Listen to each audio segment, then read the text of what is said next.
to, kidnap to. Ay, I'm listening to Sun and Moon. Kidnap to. Sumama din po. Wait lang po. Kami na mga bag nyo. Uy, ang ganda ng bag mo. Gift ng dad ko from Gucci. 500k lang yan. Ito po. Anong bag to? Yan po yung pinaglagyan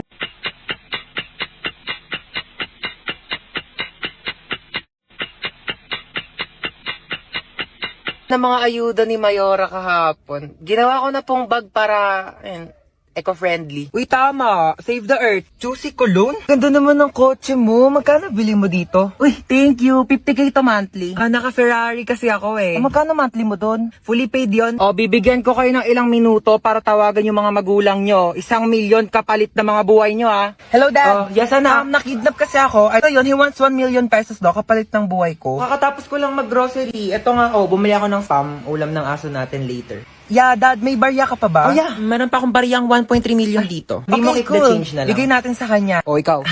Nakidnap kasi ako, ma. 1,000,000 daw kapalit ng buhay ko. Ano?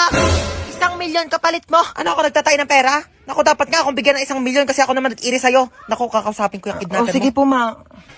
Ay, naku, iho, wala kang mapapala dyan sa anak ko. Kain tulog lang yan, daig pa baboy. Naku, di ko alam kung sanggol ba iniri ko o biik. Ay, ganun po ba? Naku, pabigat lang yan. Pauwi mo na yan. Sige po. Sige, be. Baba ka na lang. Teka, pero nga ako niya suot mo. Amin na to. Yan. Diba? Total rich kid naman kayong dalawa. Ako na lang mga hold up.